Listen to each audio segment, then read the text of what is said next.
다 버리고 낮은 이곳에 섬김을 택하시고 자기 목숨을 많은 사람의 대속물로 주기까지 사랑하신 그 사랑을 인하여 감사와 찬양을 하나님 앞에 올려드립니다. 주님의 그 사랑으로 인해서 그 주님의 그 사랑에 이끌려 예배 자리에 나오게 하신 주님, 우리가 하나님이 받으시는 예배는 신령과 진정으로 드리는 예배라고 말씀하셨습니다. 하나님, 이 시간 우리 마음 가운데 하나님 나의 집중해서 탐욕스러움과 이기적인 마음을 하나님 앞에 내려놓습니다. 내가 나의 주인이 되어서 내 인생을 내 마음대로 살았던 것을 십자가에 못 박습니다. 주님, 우리를 주님의 보혈로 정결하게 하여 주옵소서. 주님, 우리를 새롭게 빚어주시옵소서. 그런즉 이제는 그리스도 안에 있으면 새로운 피조물이라고 말씀하셨사오니 하나님, 2013년 우리에게 선물로 주신 새해, 정말 주님이 우리 안에서 사시는, 그래서 예수 그리스도의 생명이 우리를 통해서 온 땅 위에 흘러가는 2013년이 될 수 있도록 인도하여 주옵소서. 우리의 상한 심령을 치유하여 주시고 주님이 우리를 대속하신 그 사랑을 깨달아 하나님, 우리의 영혼이 소생케 되고 우리가 회복되는 은혜의 예배 시간이 될 수 있도록 인도하여 주옵소서. 사랑하는 주님, 2013년을 허락해 주시고 무엇보다도 주님의 본을 따라 섬김으로 세상을 품는 우리 새순교회가 되게 하겠다고 표로 정하고 나아가게 하신 주님을 찬양합니다. 지난 한 주간 특별 새벽 기도를 통해서 성도들에게 은혜를 끼쳐 주신 하나님, 이제 오늘부터 신년성회를 준비하면서 주님, 정말 주님의 은혜를 사모합니다. 하나님, 세우신 김은함 목사님을 주님께서 성령으로 기름 부어 주시옵소서.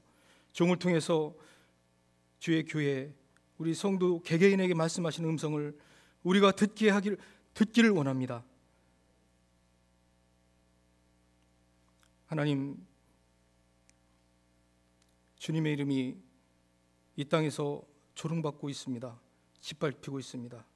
그것은 우리의 죄악이고 우리가 주님의 본을 따라 살지 못한 우리의 책임임을 우리가 이 성회를 통해서 느끼게 하시고 깨닫게 하시고, 하나님, 우리가 새로워지는 계기가 될 수 있도록 주님, 우리에게 성령을 부어주시옵소서. 사랑하는 주님, 하나님께서 2013년 우리에게 맡겨주신 일들이 있습니다. 적은 일에 충성하라고 말씀하셨습니다. 하나님, 우리가 각 부서에서 하나님께서 우리 각자에게 맡겨주신 일들, 하나님, 기도하며 우리가 충성할 수 있도록 주님 인도하여 주옵소서. 주의 교회 주일학교와 우리 청년부를 주님이 특별히 사랑하시고 하나님, 저들을 섬기는 교사와 교육자들을 통해서 저들이 하나님 말씀 안에서 잘 양육받고 하나님, 세상에 정말 주님의 제자로 온전히 하나님 사용받는 주의 자녀들이 될 수 있도록 인도하여 주옵소서. 섬김으로 세상을 품기 위해서 하나님, 선교 현지에 나가 있는 선교사들을 주님이 기억해 주시길 원합니다. 저들이 주님을 닮은 섬김으로 하나님, 영혼들을 하나님 사랑하고 영혼들 향한 주님의 마음을 품고 섬길 때 하나님, 저들이 속한 땅이 변화되는 아름다운 구원의 역사가 일어날 수 있도록 인도하여 주시옵소서. 특별히 이 나라와 이 민족을 주님이 기억해 주시고 정말 예수 믿는 사람들이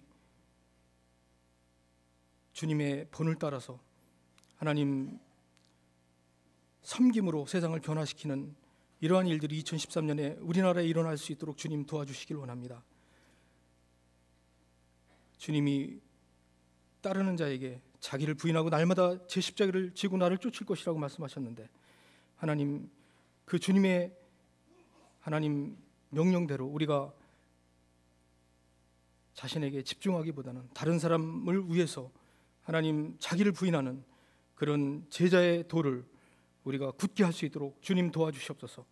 하나님, 특별히 이 시간 주의 교회 연약한 성도들, 또 하나님 경제적으로 어려움 속에서 고통받는 성도들을 주님이 기억해 주시고 하나님 주님께서 찾아가서 위로해 주시길 원합니다. 저들이 믿음의 죄에 온전케 하시는 주님을 바라보기를 원합니다. 하나님 믿음으로 하나님 일어설 수 있도록 주께서 인도하여 주옵소서. 금년도에 우리에게 행하실 주님의 놀라운 일들을 우리가 기대합니다. 하나님 우리를 통해서 마음껏 일하시는 금년 하나가 될 수 있도록 인도하여 주옵소서. 그래서 우리가 주님 안에서 위대한 일을 기대하게 하여 주시옵소서. 그 일을 놓고 기도하고 간절하게 하나님 앞에 그 일을 위해서 쓰임받는 성도들이 되게 하여 주옵소서. 이 시간 주의 말씀을 듣기를 원합니다. 하나님의 말씀을 대언하실 목사님에게 하나님의 성령으로 충만케 하여 주시옵소서. 우리의 심령과 골수가 쪼개지고 우리의 마음을 찢고 하나님 앞에 우리 자신을 온전히 헌신하고자 하는 마음이 우리 가운데 하나님 불일듯 잃게 하여 주시옵소서.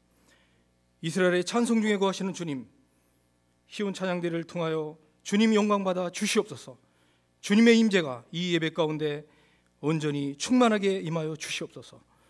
감사하옵고 예수님의 이름으로 기도드리옵나이다. 아멘.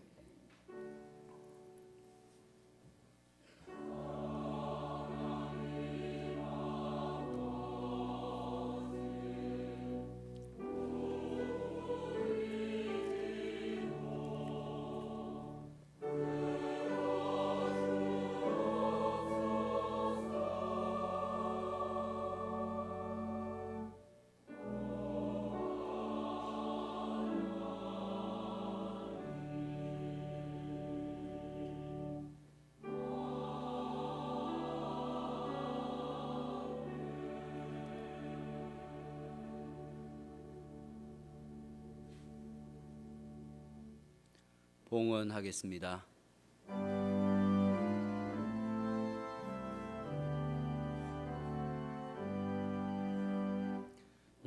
나의 보화 드리니 주여 받아 주셔서 하늘나라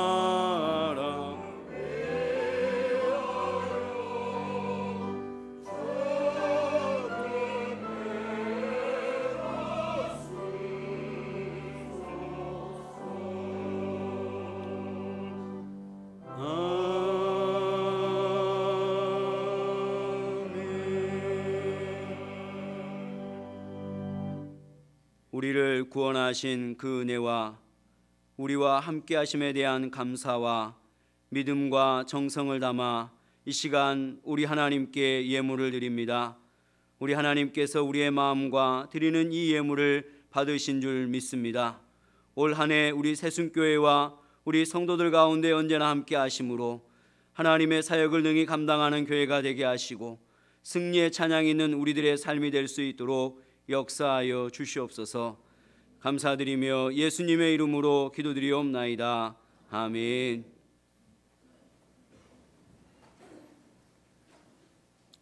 성경금 작정을 하겠습니다. 동영상을 보시면서 기도하는 마음으로 나눠드린 성경금 봉투에 금액과 이름을 써서 그 자리에 놓고 가시거나 또 나가시면서 제출하시면 되겠습니다. 오늘 작정하시기 어려운 분들은 성경금 봉투를 가져가셨다가 헌금하시면서 이름과 작정액을 기입하셔서 내시면 되겠습니다. 성경금 작정 후에는 새가족 수료식이 있습니다.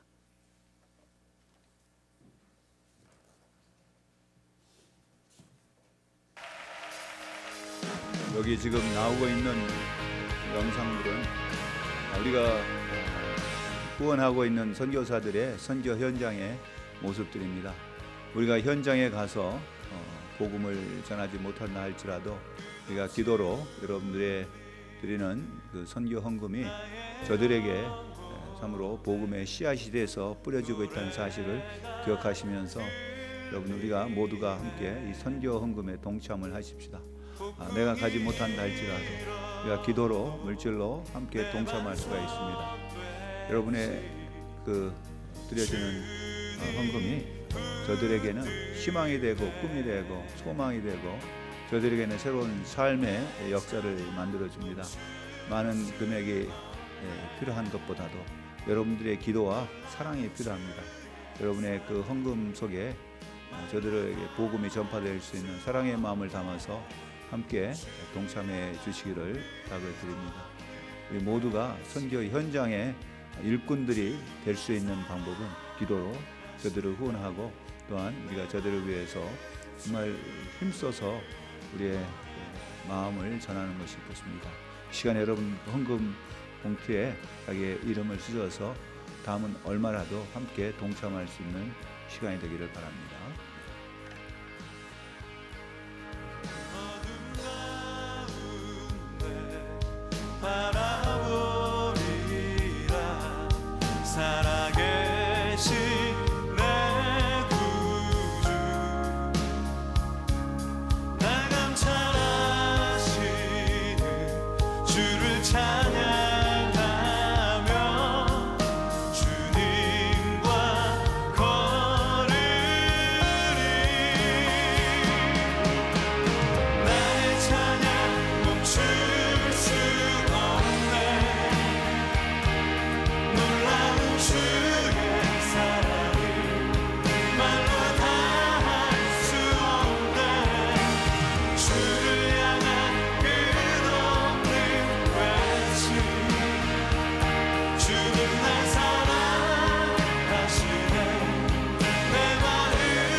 이 시간에는 새 가족 수료식 하도록 하겠습니다. 호명하실 때 앞으로 나오시면 감사하겠습니다. 김미영 성도님 제5여전도회 수석으로 문영희 집사님께서 인도하셨습니다. 김연정 성도님 제5여전도 소속으로 김진숙 집사께서 인도하셨습니다. 퇴순례 성도님 한나의 소속으로 나정은 권사님께서 인도해 주셨습니다. 앞으로 나오시면 감사하겠습니다.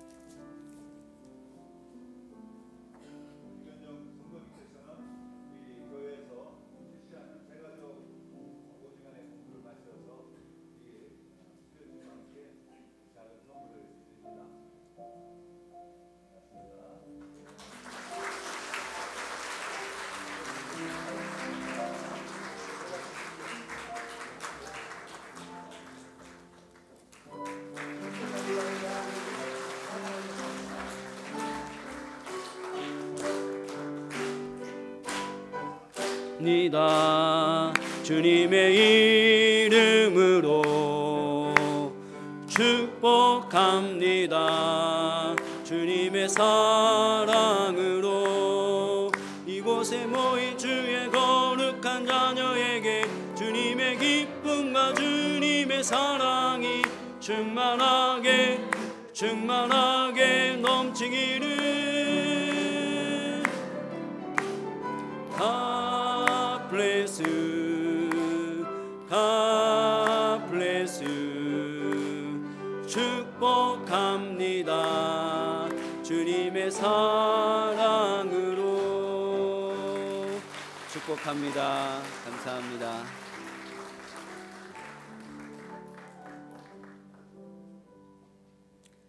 함께 하나님의 말씀 보겠습니다. 마가복음 1장 1절부터 8절까지 말씀입니다.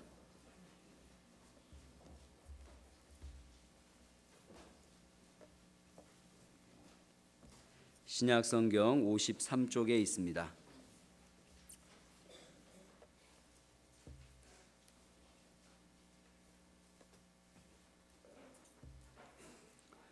하나님의 아들 예수 그리스도의 복음의 시작이라. 선지자 이사야의 글에 보라 내가 내 사자를 내 앞에 보내노니 그가 내 길을 준비하리라. 광야에 외치는 자의 소리가 있어 이르되 너희는 주의 길을 준비하라. 그의 오실 길을 곧게 하라. 기록된 것과 같이 세례 요한이 광야에 이르러 죄사함을 받게 하는 회개의 세례를 전파하니 온 유대 지방과 예루살렘 사람이 다 나아가 자기 죄를 자복하고 요단강에서 그에게 세례를 받더라. 요한은 낙타털 옷을 입고 허리에 가죽띠를 띠고 메뚜기와 석청을 먹더라. 그가 전파하여 이르되 나보다 능력 많으신 이가 내 뒤에 오시나니 나는 굽혀 그의 신발끈을 풀기도 감당하지 못하겠노라. 나는 너희에게 물로 세례를 베풀었거니와 그는 너희에게 성령으로 세례를 베푸시리라. 아멘. 시온 찬양대에 찬양 있겠습니다.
2013년 들어와서 우리 교회 예배의 순서가 약간 변동이 있습니다. 우리가 임례송으로 시편을 우리가 찬송하는데 시편은 시편 보시면은 인도자를 따라서 부르는 노래, 마스길 뭐 등등 해서 노래 많아요. 근데 그걸 교독하는 것이 아니라 우리가 성전에 들어가면서 하나님께 예배할 때 부르는 그 노래가 대다수입니다. 그렇기 때문에 우리가 이 예배를 이제 시작하면서 하나님께 시편을 통해서 하나님께 영광 돌리는 그 시편 찬송을 부르게 됩니다. 그리고 광고나 이런 것들은 이제 예배 시작하기 전에 자막을 통해서 광고를 이제 비춰드리고 주보를 참고하시면 좋겠어요. 그리고 이제 중요한 소식은 이제 제가 말씀을 드립니다. 오늘 우리 이 예배 후에 이 자리에서 2012년 우리 교회의 결산과 2013년 우리 교회의 예산에 대한 교인 총회가 곧 이어서 있게 됩니다. 그리고 오후 3시부터 시작하는 오후 예배에 신년성회가 시작이 됩니다. 이번 수요일 오전까지 계속이 되니까 우리 성도들은 좀 많이 참석하셔서 우리의 마음을 하나님께 드리면서 주님이 주시는 은혜가 함께하는 시간이 될 수 있기를 바랍니다. 우리 교회 2013년 표 우리 한번 같이 제창해 볼까요? 셋은 교회 대신에 자기 이름을 넣어서 한번 다시 한번 제창해 봅시다. 섬김으로 세상을 품는 차종률. 섬김. 올해의 주제는 섬김입니다. 그것은 곧 예수님께서 이 땅에 계실 때 우리에게 보여주신 삶의 모습이 섬김의 삶이었기 때문에 이것은 올 한 해만 우리가 이것을 본받는 게 아니라 우리의 삶의 모습이 우리의 생애 동안에 정말 섬김의 삶이 되어야 되는데 우리가 어떻게 섬겨야 될 것인가 그 말씀을 드리기 전에 우리가 옆에 있는 사람들하고 잠시 우리가 서로 한번 얼굴을 마주보면서 서로 섬기는 우리 서로 섬기면서 삽시다 하면 인사하겠어. 서로 섬기면서 삽시다. 네. 보니까 또 오늘 우리가 반가운 얼굴들이 또 몇 사람들 왔습니다. 우리가 만난다고 하는 것은 기쁨이에요. 땅에서 기뻐하심을 입은 자들에게는 평화로다 했을 때 그 기뻐하심을 입은 자라는 것은 만나는 사람, 주를 만나는 사람에게는 평화가 임하는 나는 말씀인데 오늘 우리가 또 만나면은 우리의 마음에 평화를 줄 수 있는 사람들이 몇 사람이 있어서 소개를 합니다. 우리 최경록 권명미 집사의 아들 상면이가 커서 군대를 갔다가 지금 휴가를 나와서 예배에 참석을 했습니다. 최상민 어디 2층에 저 2층에 위에 있습니다. 군인으로서 아주 듬듬한 모습으로 왔습니다. 그 다음에 김태엽 집사, 여은희 집사의 남편이시고 박국자 권사의 사위이시고 그런데 시애틀에 아시아나 항공의 지사장으로 지점장이 있어요. 지난번에 제가 시애틀에 갔을 때 어떤 잘생긴 분이 저를 영접을 하러 나와서 누구신가 봤더니 우리 김태엽 집사였습니다. 여기 오셨습니다. 한번 우리 자리에서 일어나십시오. 네. 2층에 있는 분들은 잘 모르실 겁니다. 그런데 김태엽 집사 반갑습니다. 그리고 우리 오늘 새로 오신 분들도 두 분 계셔요. 남기옥 권사의 인도로 박희수 씨 오셨습니다. 또 서은주 씨 오셨는데 한번 자리에서 일어나시면 감사하겠어요. 어디 계십니까? 희수 씨 오셨고 서은주 씨 어디 계신가요? 네, 저 위에 계십니다. 네, 우리 한번 환영하겠습니다. 반갑습니다. 네, 앉으십시오. 그냥 가지 마시고 저를 좀 보고 가시면은 좋은 소식이 있을 겁니다. 여러분, 오늘 참 기쁜 날이죠. 오늘이 왜 기쁜 날이냐? 하나님 앞에 예배한다는 게 기쁜 거예요. 하나님 앞에 나올 수 있다는 게 얼마나 기쁜 일인지 몰라요. 예배하고 싶어도 이 시간에 하나님 앞에 나오지 못하는 사람들이 우리 주변에 얼마든지 있습니다. 우리 서영순 권사님 위해서 또 기도해 주세요. 서영순 권사님 넘어지셔서 팔을 다치셔서 지금 입원 중에 계십니다. 우리가 보고 싶을 때 볼 수 있다고 하는 거 참 기쁜 거예요. 만날 수 있을 때 만나고 우리 서로 얼굴을 보면서 이야기할 수 있다는 것도 얼마나 기쁜지 모릅니다. 우리에게 그런 기회가 주어졌을 때 서로 기쁨으로 섬길 수 있고 정말 기쁨으로 만나면서 만나는 우리의 만남 속에서 나누는 이야기가 정말 사랑의 이야기가 되고 참 저 사람 보니까 오늘 참 좋다, 저 사람 보니까 내가 오늘 정말 기쁘다 할 수 있는 우리 세순교회 성도들이 되시기를 간절히 바랍니다. 올해 저는 우리 섬김에 대해서 우리가 주님을 본받기를 원해서 이 주제를 섬김이라고 했는데요.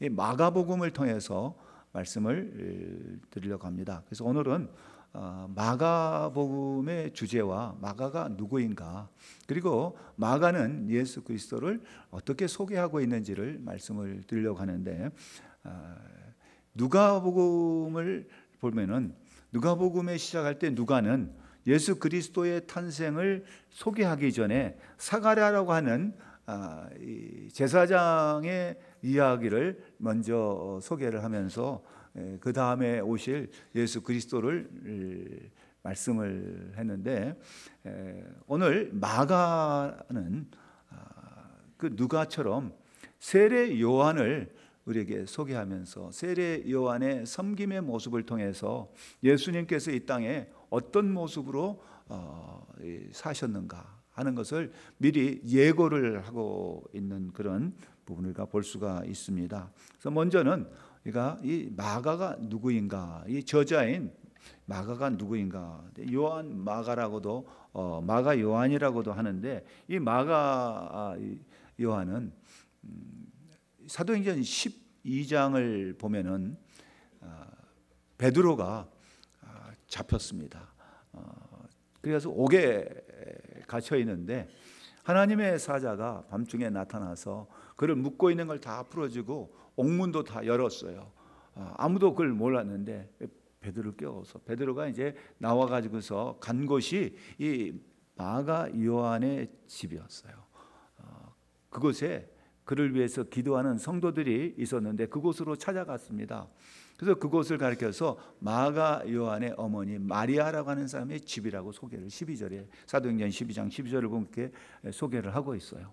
그래서 마가 요한은 그 어머니가 마리아라는 이름을 가지고 있고 예루살렘에서는 상당한 부와 주의를 가지고 있는 그런 집안의 사람이다 하는 것을 우리가 알 수가 있습니다.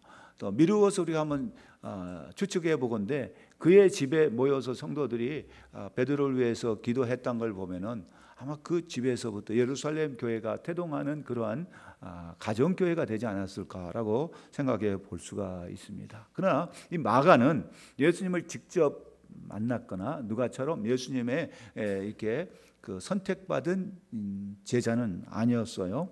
그리고 그는 베드로를 따라다니는 지혜자였습니다. 베드로의 통역관 역할도 했어요. 그래서 그 마가복음을 보게 되면은 베드로에 관한 내용이 상당히 많이 있고, 또 뿐만 아니라 마가는 그의 삼촌이 바나바라고 하는 또 제자였습니다. 바나바가 바울과 함께 안디옥 교회에서 예루살렘 교회가 이제 어려움에 처했을 때 그 부조를 가지고 예루살렘에 갔다가 마가를 데리고 안디옥 교회로 오게 됩니다. 그리고 안디옥 교회에서는 이 바나바와 바울을 이제 제 1차 전도 여행을 해서 파송을 할 때 바나바는 이 마가를 데리고 가자 해서 데리고 갑니다. 그런데 끝까지 그 전도 여행을 마치지 못하고 도중에 그냥 돌아와 버렸어요. 그런 후에 2차 전도 여행을 갈 때는 바나바가 자기 조카인 이 마가를 데려가자 했을 때 바울은 아니다 해서 두 사람이 그 일로 인하여 상당히 그 좀 언쟁이 있었던 것 같아요. 그래서 둘이서 헤어집니다. 그 이제 바울과 바나바가 이제 각자 다른 길로 가게 되는데, 그런 일이 있으는 한 12년 후에 보면은 마가가 이 바울과 함께 사역을 하고 있고 바울을 옆에서 돕고 있었던 것도 볼 수가 있어요. 그리고 바울이 그가 이제 처형당하기 얼마 전에는 이 마가를 보고 싶어해서 마가를 데리고 오라고 그 편지 가운데 마가라는 이름을 이렇게 거명을 한 걸 보면은, 처음에는 바울에게 상당히 마음에 어떤 어려움도 주었지만은 마지막 그런 그의 생애 가운데서는 바울을 도왔던 그런 모습을 볼 수가 있죠. 그런 것처럼 마가는 바울과 또 베드로를 통해서 예수님에 관한 그런 이야기를 자세히 들었고 또 그런 내용을 여기서 잘 기록을 하고 있어요. 어떤 부분은 상당히 아주 정확하게 눈에 보듯이 그런 식으로 기록을 하고 있습니다. 그래서 이 마가복음에서 이 마가는 예수님을 누구라고 소개를 하고 있는가? 그의 주제는, 마가복음의 큰 주제는 바로 예수 그리스도인데, 이 예수 그리스도를 마가는 어떤 모습으로 우리에게 소개를 하고 했는지 보면 1장 1절을 한번 같이 먼저 읽어보십시다. 뭐라고 말씀하고 있어요? 하나님의 아들 예수 그리스도의 복음의 시작이라 그랬어요. 예수 그리스도를 누구라 하면 하나님의 아들로 여기서 소개를 하고 있습니다. 하나님의 아들 예수 그리스도, 이렇게 여러분, 하나님의 아들 예수 그리스도인데 마가는 하나님의 아들로서의 엄청난 무슨 위력과 어떤 권세를 가지고 이 땅에 오는 어떤 왕의 모습처럼 그런 모습으로서 하나님의 아들 예수 그리스도를 우리에게 소개하는 게 아니라 정말 힘들고 어려운 사람들에게 기쁜 소식을 주는 참 사람의 모습으로, 그들을 섬기는 종의 모습으로서 하나님의 아들이면서 정말 어려움 속에 힘든 가운데 병들고 아파서 고통 중에 있는 사람들, 죄로 인해서 신음하는 그런 사람들을 위해서 찾아가는, 그래서 그들에게 기쁜 소식을 전해주는 복음의 전파자로서의 예수를 소개해요. 그래서 마가는 예수님을 섬기는 종의 모습으로서 우리에게 소개를 하고 있습니다. 여기에 그리스도의 복음의 시작이라고 하는 말은 시간적인 개념의 시간이 아니라 출발점이라는 거예요. 그래서 기쁜 소식의 출발은 누구로부터 시작하냐, 어디서부터 시작하냐를 마가는 예수 그리스도로부터 기쁜 소식이 시작이 된다. 예수 그리스도를 만나지 못하면 전혀 기쁜 일이 있을 수가 없다는 거예요. 말하자면 예수 그리스도가 바로 기쁨의 출발점이 되고 있다. 복음의 출발이 된다는 거죠. 그 때문에 여기서 이 마가는 예수 그리스도를 우리에게 그냥 선포적인 의미로 하고 있어요.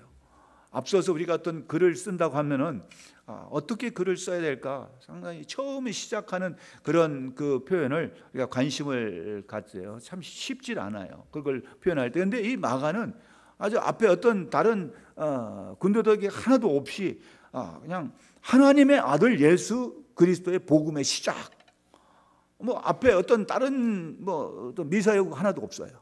그냥 예수 그리스도가 누군가를 갖다가 선포로부터 시작을 하고 있습니다. 근데 이 복음의 시작, 복음이라고 하는 것은 기쁜 소식이잖아요. 기쁜 소식이 누구로부터 시작하냐? 그 시작점이, 출발점이 바로 예수 그리스도라는 것을 말씀하고 있는 겁니다. 그래서 오늘 우리가 이 시작이라는 말과 함께 그것은 뭐냐? 새로운 역사가 시작이 된다. 예수 그리스도를 만나면 그로 인하여 새로운 역사의 출발점이 되고 있다고 하는 거죠. 그래서 복음의 시작이라는 그 시작 속에서는 그 말이 하나의 인생에 있어서 새로운 출발점이라는 걸 가르쳐 줍니다. 어떻게 보면은 종착역도 중요하죠. 어떤 비행기를 탈 때 그 비행기가 어디서 출발했느냐보다도 어디에 도착하느냐가 상당히 중요해요. 여러분, 출발점도 중요하지만 도착점이 어디냐. 출발해서 여기서 예수님은 자기를 알파의 오메가라 해서 내가 출발점이요 나이가 종착역이다, 그런 표현을 하는 거죠. 여러분, 우리가 우리의 삶 속에 있어서 어디서부터 출발해서 어디로 가는지, 우리의 인생에서 내가 어디서 와서 어디로 가는지 그 답을 찾으려고 하는 사람들이 바로 철학자들인데 그 답에 대해 명쾌한 답을 찾을 수가 없을 때 많아요. 그러나 예수님께서는 분명히 말씀해서 내가 곧 시작이요 끝이다. 나로 말미암지 않고는 아버지께 올 자가 없다. 내 삶에 있어서 정말 내 삶의 출발이 어디서부터 시작해야 되는 건가? 예수로부터 시작해야 하는 것을 가르쳐 줍니다. 그것이 바로 복음이라는 걸 말씀하고 있고요. 그 복음을 위해서 이제 예수님을 소개해야 되는데 마가는 먼저 누구를 소개하냐면은 세례 요한을 소개를 하고 있어요. 그래서 세례 요한이 무엇을 했느냐, 세례 요한이 누구냐 하는 것을 이제 여기서 이제 보면은 세례 요한은 이제 앞서서 이 구약 시대에 말라기 선지자나 이사야 선지자가 예언했던 예언의 성취로서 그가 나타날 것을 이미 했어요.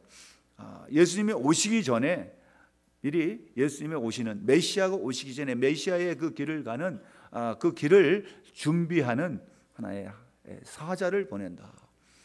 하나님의 그 준비된 사람을 보낸다고 했을 때 그 사람이 바로 세례 요한이라는 것을 말씀하고 있습니다. 그 사람이 왔다는 거죠. 그 사람이 무슨 일을 했느냐 하는 거죠. 그 사람은, 이 세례 요한은 앞으로 오시게 될 예수 그리스도를 위해서 그가 어떻게 섬겼느냐, 오늘 우리가 배워야 할 것이 그죠. 우리는 예수님을 어떻게 우리가 섬겨야 될 것인가, 우리가 어떻게 살아야 되느냐 하는 것을 여기서 마가를 통해서 우리가 한번 배우고자 합니다. 첫 번째로 보면은 이 마가가 소개하고 있는 이 세례 요한이 어떻게 예수님을 섬겼느냐 하면은 오늘 이 말씀을 보니까 2절에도 나오고 3절에도 나오는데 어떤 단어냐면 주의 길을 준비하는 그런 모습으로, 준비하는 이 삶의 모습으로서 먼저 그를 섬겼다는 거죠. 여러분, 준비한다는 말은 어떤 것을 말할까 보면은 이 말은 그냥 물건을 사기 전에 돈을 준비해 가고 그 정도의 어떤 준비가 아니라 누가 온다고 해서 집안 청소하고 하는 그런 준비 정도가 아니에요. 이거는 당시에 그 도로는 로마가 그 도로를 잘 만들었다 할지라도 곳곳에 이 길이 좋지 않아요. 그리고 비포장 도로 같으니까 흙먼지도 많고 또 어때는 울퉁불퉁하고. 근데 이제 왕이 어디를 행차한다 그러면은 왕이 가기 전에 그곳에서 미리 그 수행원들이나 또 거기에 대해서 또 왕이 어떻게 어디 길로 간다는 것을 알고 그 가서 먼저 탐사를 합니다. 그 길을 쭉 보면서 그 길이 괜찮은가, 그 길이 안전한가, 그 길이 어떻게 이 왕이 타고 갈 마차가 지나갈 때 그 길이 어려움이 없을까 해가지고서 어떤 길은 평탄치 못하면은 그때 공사를 해요. 도로 공사를 하는 거죠. 그럴 때 사람들이 뭐 하냐 그러면은 외치는 거예요. 왕이 오시니까 준비하라. 그래서 외치면서 공사를 했다는 거예요. 그래서 이제 이 사람들이 바로 왕의 그 행차를 준비하는 그런 모습으로서 지금 이 마가는 세례 요한의 그런 모습을 보여주고 있어요. 그걸 봉사하죠. 가서 섬기는 거죠. 길을 준비하고 닦아야죠. 정말 자기가 힘을 들여서 다 해야 돼요. 오늘날에도 어느 나라든지 뭐 마찬가지겠으나 대통령이 행차한다, 대통령이 어디를 가신다 그러면은 그 가기 전에 미리서 그 길 위아래 주변 상황을 쫙 가서 점검하고 그 상황이 괜찮은가, 가도 괜찮은지, 거기에 어떤 위험이 없는지, 거기에 뭐 무슨 어떤 혹시 무슨 폭발물 같은 거 있는지 없는지 다 검사를 하고 조사해 가지고서 대통령이 지나갈 때까지 땅 속에도 사람이 있고 땅 위에도 사람이 있고 주변에도 그걸 지키는 사람들이 있듯이 그걸 다 준비하는 사람들이잖아요. 그런 사람들이 있거든요. 그러니까 여기서 세례 요한의 모습은 왕이 갈 때 동행하는 사람이 아니라 왕이 지나가기 전에 미리 와서 그의 길을 준비하는 그런 섬김의 모습을 우리에게 주고 있는 겁니다. 그래서 우리는 그 말씀을 통해서 우리가 어떻게 준비해야 될 것인가, 우리가 어떤 준비를 해야 될 것인가 하는 거죠. 오늘부터 뭐가 시작이 됩니까? 오늘 오후 예배부터 신년 성회가 준비돼요. 그렇다면 주님이 오실 수 있도록, 주님이 우리의 심령에 오실 수 있도록 우리가 뭘 준비해요? 주님이 오실 수 있는 길을 우리가 준비를 해야 돼요. 그래서 우리가 지난 일주일 동안 신년 우리가 특별 새벽 기도를 했습니다. 기도를 통해서 하나님과의 만남을 통해서 우리는 주님과의 만남의 준비를 오늘 오후부터 말씀을 통하여 여러분의 심령에 주님의 은혜가 임하시기를 우리가 간절히 바라는 마음으로 같이 참석해 주시기를 바랍니다. 또한 우리가 선교에 대한 준비도 했죠. 오늘 이제 선교 헌금도 우리가 같이 작정을 하면서 우리가 주의 복음을 전하는 그런 준비의 모습, 우리가 같이 동참, 준비라고 하는 것은 왕의 눈에는 띄지 않다 할지라도 미리서 왕과 함께 동행하는 그런 모습을 여기서 우리가 생각해 볼 수 있습니다. 그리고 그것은 내가 누구를 위한 준비인가를 알아야 되죠. 내가 누구를 위해서 섬기는가, 섬김의 대상을 기쁘게 해줘야 된다. 내가 할 일을 한다는 거죠. 내가 하는 일이 다른 사람들에게 인정받느냐 못 받느냐가 아니라 내가 당연히 해야 할 일을 하는 것을 여기서는 준비라고 하는 거죠. 그렇다면 우리 성도들이 주님을 기쁘게 할 수 있다. 내가 믿는 예수 그리스도를 기쁘게 하는 일이 뭘까요? 주님을 기쁘게 하는 일은 주님 앞에 나오는 것, 주님을 보는 게 기쁜 일이에요. 그래서 땅에서는 기뻐하심을 입은 자들에게는 평화로다. 하늘의 영광이 누구에게 임하느냐 하면은 주님과 만나는 사람들에게, 그 만나는 사람들에게, 만나는 그 기뻐하심을 입은다는 그 단어가 만남이라는 단어예요. 만나는 자에게 주는 거예요. 주님과의 만남을 우리가 기대하면서 우리의 삶 속에서 날마다 주님을 기쁘시게 하는 준비된 자들이 되기를 간절히 소망합니다. 두 번째로 보면은 이 세례 요한은 뭐했냐? 그야말로 자기를 엄청 낮췄어요. 자기를 낮추는 모습으로서 예수님을 섬겼는데요. 근데 여기 보면은 오늘 말씀 속에 4절을 보시면은 온 유대 지방과 예루살렘 사람이 다 나와 자기 죄를 자복하고 요단강에서 그에게 세례를 받더라 그랬어요. 여기에서 보면은 온 유대 막 그렇게 예루살렘 사람. 근데 예루살렘 사람이라고 한다면은 여기다가 왜 예루살렘 사람이라고 표현했을까? 그럼 당시에 예루살렘에 사는 사람들은 좀 생각해 볼 만한 사람들이죠. 아무나 뭐 그냥 예루살렘에 살고 싶다고 살 수 있는 것도 아니죠. 근데 로마 식민지이기 때문에 거기에서 살 수 있다는 것은 예루살렘 굉장히 중요한 도시죠. 쉽게 생각한다면은 우리 지금의 평양이라고 이제 북한의 평양같이 한번 생각해 볼 수 있죠. 그러면 거기에 사는 사람들은 자기 나름대로 다 중요하다고 생각하는 사람들이죠. 그런데 이런 사람들이 누구한테 나왔냐? 세례 요한한테 세례를 받으러서 나온 거예요. 그러면 이 세례 요한은 생각할 때, 야, 내가 뭔가 나한테 이렇게 많은 사람들이 와가지고서 예루살렘 사람들의 콧대가 굉장히 높았어요. 예루살렘 사람들은 갈릴리에서 온 사람들의 말소리만 들어도 금방 알고 갈릴리 사람들한테 무시했던 사람, 자기들의 긍지가 굉장히 강했던 사람들이죠. 그랬던 사람들이 바로 세례 요한한테 나와서 세례를 받는 때 자칫하면 여기에서 교만해질 수 있죠. 세례 요한이 자기가 뭔가 된 걸로 착각할 수 있는, 그리고 거기서 자기의 실체를 망각할 수도 있어요. 우리는 종종 그러잖아요. 내가 뭔가 되면은 그 다음부터 사람이 바꿔진다 그러죠. 과거에는 안 그러더니 저 사람이 뭐 되더니 이렇게 바꿔졌다. 그런 이야기를 종종 들어요. 여러분, 근데 이 세례 요한은 그런 모습이 아니죠. 그 많은 사람들한테 인기도 있고 사람들이 막 찾아와서 세례를 받을 때 세례 요한은 어떤 모습으로 우리에게 그 자기의 삶의 모습을 보여준가 하면 그가 입었던 옷을 보면은 우리가 여기서 하나 미루어 생각해 볼 수 있어요. 그 세례 요한이 입었던 옷은 어떤 옷을 입었는가? 6절을 보십시오. 6절을 그 삶의 모습이죠. 같이 읽어봅시다. 요한은 낙타털옷을 입고 허리에 가죽띠를 띠고 메뚜기와 석청을 먹더라 그랬습니다. 근데 여기서 이 마가는 아주 구체적으로 표현해. 낙타털옷을 입고 허리에 가죽띠를 띠고 메뚜기와 석청을 먹었다. 한번 생각해 보세요. 이런 모습은 그냥 어떻게 보면은 굉장히 낮고 천한 그런 삶의 모습이에요. 낙타털옷을 입었다. 옷이라고 하는 것은 의복인 굉장히 중요해요. 우리가 옷이 날개라는 말도 있듯이 옷은 무슨 옷을 입느냐 굉장히 중요합니다.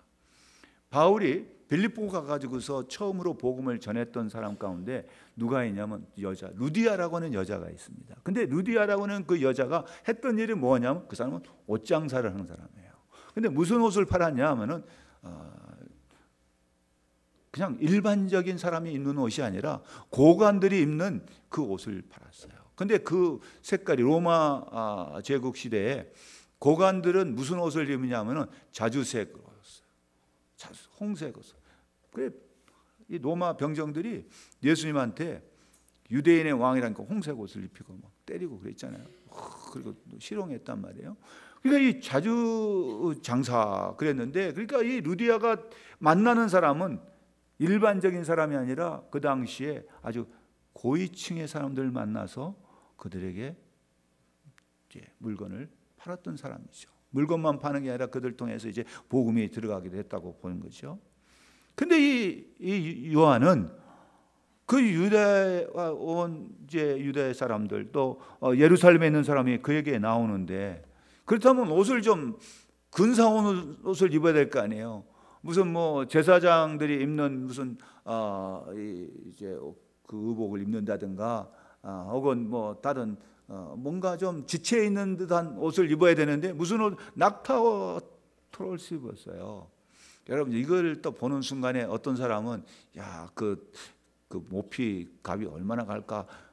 그것도 생각하는 사람이 있을런지는 모르겠어요. 낙타 털로 만든 그 옷이면 이게 어떻게 만들어서, 의복 디자이너들은 이제 그거 가지고 또 생각할 수 있는데요. 그런 모습이 아니잖아요. 그래서 뭐냐, 낙타털이라는 낙타라는 것을 여기다 했을 때 낙타가 무엇일까를 한번 나름대로 생각을 해봤더니요, 낙타는 정말 순종하는 동물이에요.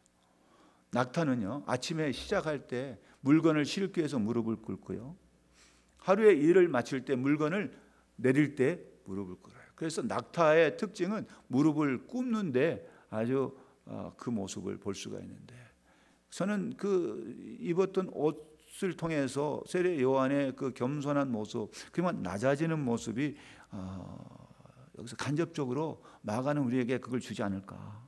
그래서 우리가 배울 수 있다면 좀 낮아져야 되겠다, 좀 더 겸손해야 되지 않을까. 어떻게 보면은 정말 내가 배워야 할 것들은 이제 요한의 그런 낮아지는 모습, 내가 어떻게 하면 낮아질까.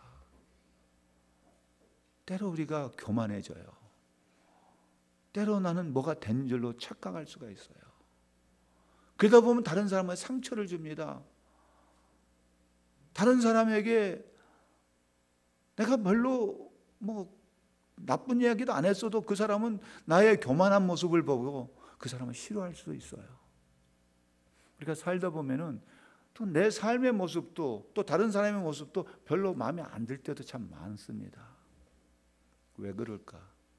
그런 것들이 어떻게 보면 교만에서부터 나온다고 볼 수 있죠. 제가 어떤 짧은 글을 보고서 마음에 들어서 적어놓은 것이 있는데요. 오늘 새로 오신 분을 보니까 그 손톱 그 네일 아트 뭐 요즘에는 그렇게 또 표현을 하대요. 그 일을 하시는데 손톱에 뭐 이렇게 그림도 그리고 뭔가 뭣도 하잖아요. 그런데 하다가 이게 잘못됐어. 손톱에다가 뭘 칠했는데 이게 손톱이 그린 것이 마음에 안 들어. 그런다고 손가락 자르지 않잖아요. 나와 누군가의 관계 속에서 잘못된 그림이 그려질 수도 있어요. 나와 주님과의 관계 속에서 내가 잘못된 모습으로 보여줄 수 있어요.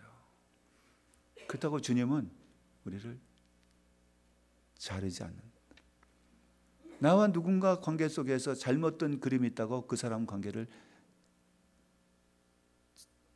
컷하지 말라는 거예요.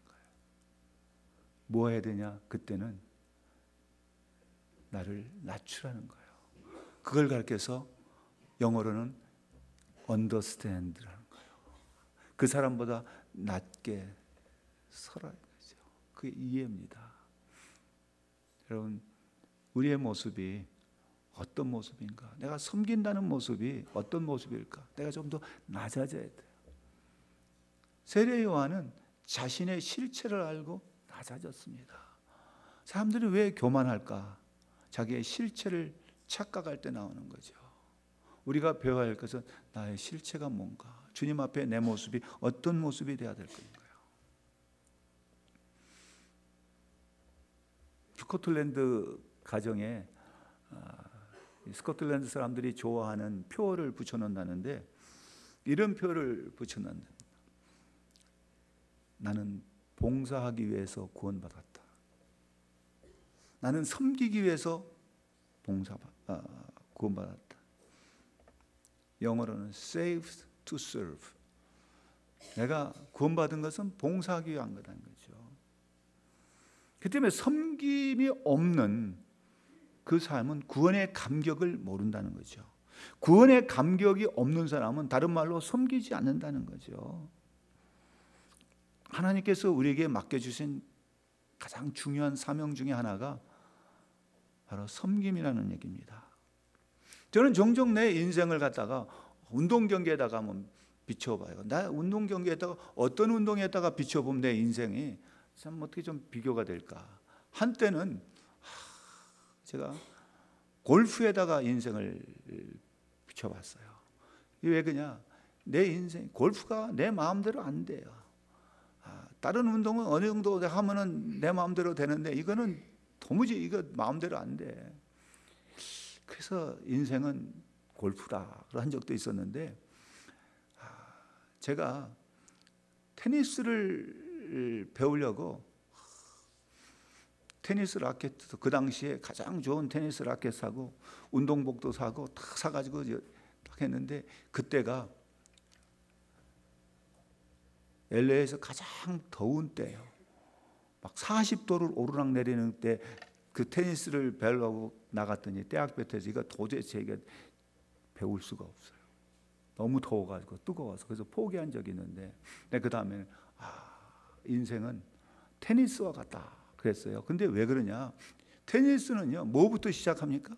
테니스를 할 때 테니스 시합은 할 때 테니스에 대해서 잠깐 이제 한번 생각해 보세요. 테니스 코트로 가가지고서. 근데 테니스가 시작한 건 불란서에부터 시작했어요. 한 1200년 전에 그때 어떤 수도사들이나 귀족들이 손에다 장갑 끼고 뭐 전구치 공을 던지고 하다가 테니스라는 말은 그게 나온 게 라켓을 손으로 잡는다는 말에서 나온 말이거든요. 근데 그걸 시작할 때 뭐냐면은 공을 갖다가 이쪽에서 저쪽에다가 뭐 합니까? 주잖아요. 그걸 뭐라고 부릅니까? 공을 저쪽에다 넘기는 걸 갖다가 서브라고 그러죠. 서브라는 말이 뭐냐면 섬김이란 말이에요. 근데 이 서브를 넣었는데 저쪽에서 못 받았어. 그러면은 점수를 갖다가 1대 빵. 우리는 이제 뭐 그런 식으로 하는데 그렇게 안 부르고 뭐 하냐? 저쪽에서 못 받아 먹으면은 그걸 갖다 뭐라고 불러요? 러브라고 그래. 그게 뭐야? 나는 서브를 넣었는데 저쪽에서는 못 받았어. 그걸 갖다가 실력이 없어서 못 받은 게 아니라 내가 너를 사랑해서 내가 그냥 너를 사랑한다. 그 의미로서 그냥 먹어준 거예요. 나는 그렇게 이해를 한 거예요. 그냥 그럴듯하지 않습니까? 그래요, 안 그래요? 근데 그게 인생이 그런 거예요. 내가 서브를 잘 줘야, 서브를 잘해야지 뭐가 옵니까? 상대방한테 러브가 온다. 내가 잘 섬겨야지. 그래서 이 인생은 테니스 경기와 같다. 정말 내가 잘 섬기지 못하면 사랑이 나한테 올 수가 없는 거예요. 내가 잘 섬길 때 사랑이 옵니다. 여러분, 아들과 아들이 저는 종종 제 큰아들하고 뭐를 했냐면요 레슬링을 했어요. 그런데 지내놓고 생각하니까 참 난 아빠가 바보다라는 생각이 들 때가 많아요. 왜냐하면 아들하고 레슬링을 하면 누가 이겨야 됩니까? 저는 아빠가 이겨야 된다고 해서 맨날 이겼어요. 그냥 이겼는데 생각해 보니까 그럼 그래도 한 번쯤은 져줘야 될 거 아니에요. 근데 져줄 줄을 모르는 거야. 그거 생각하니까 러브를 몰랐구나. 내가 아들한테 져주는 게 아니라 아들을 뭐 하는 거예요? 사랑하는 건데 그게 바로 예수님의 모습이에요. 예수님께서 이 땅에 오실 때 이기지 못해서가 아니라 실력이 없어서가 아니라 사랑하기 때문에 뭐했냐? 져주셨어요. 그걸 실패라고 하지 않아요. 그걸 뭐라고 합니까? 하나님의 사랑이라고 불러요.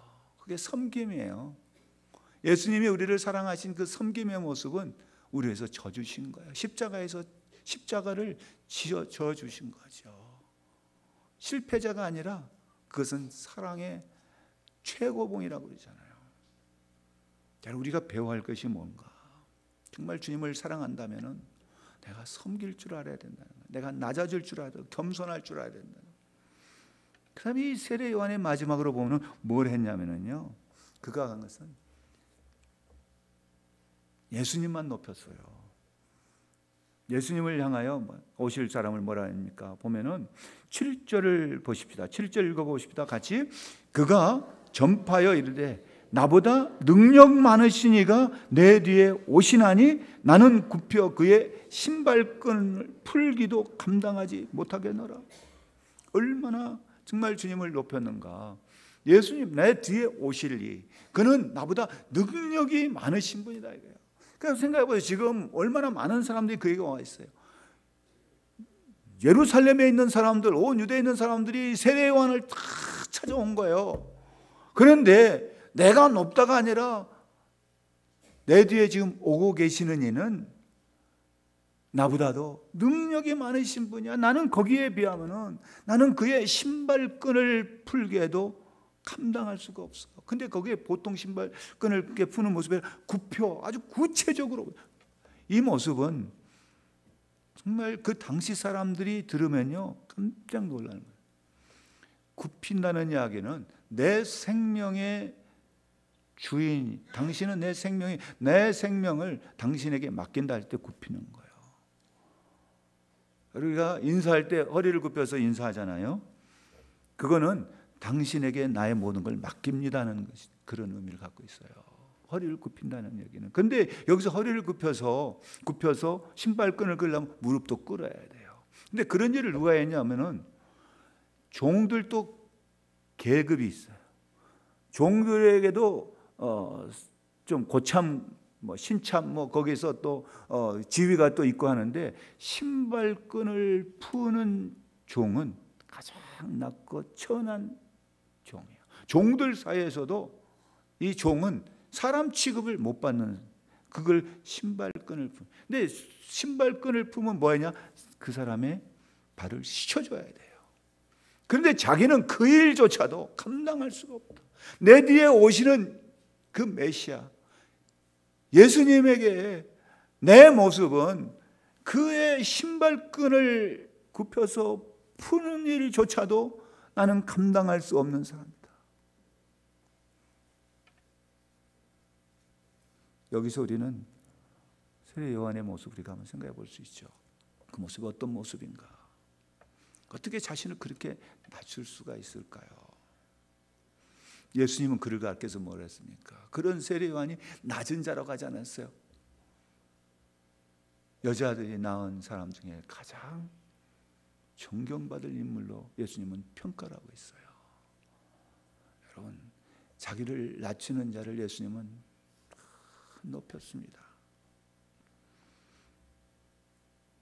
오늘 우리 이 말씀을 통해서 우리는 어떻게 섬겨야 될 것인가? 세례 요한의 섬김을 통해서 우리의 모습, 정말 주님을 맞을 준비를 하는 모습으로 섬겨야 되겠고, 우리를 정말 주님을 내 자신 앞 낮추면서 오직 주님만 높여드리는 그러한 섬김의 모습이 우리 세존교회를 변화시키고 여러분의 심령을 여러분의 가정을 변화시키고 이 사회를 변화시키는 섬김의 역사들이 우리의 삶 속에서 날마다 일어나기를 간절히 기원합니다. 기도하겠습니다. 하나님 아버지, 감사합니다. 우리에게 예수 그리스도를 믿게 하시고 그를 우리가 나의 삶의 주인으로 고백할 수 있게 하시니 감사합니다. 주님이여, 내 삶 속에 찾아오셔서 우리의 모습 속에서 주님을 섬기는 모습이 되게 하여 주시옵소서. 주님을 따라가는, 정말 섬기면서 따라가는 우리의 삶이 되게 하여 주옵소서. 내가 먼저 변화되고 우리의 가정이 변화되고 우리의 주변의 이웃이 변화되는 변화의 역사가 나의 섬김을 통하여 나타나게 하여 주시옵소서. 예수님의 이름으로 기도합니다. 아멘.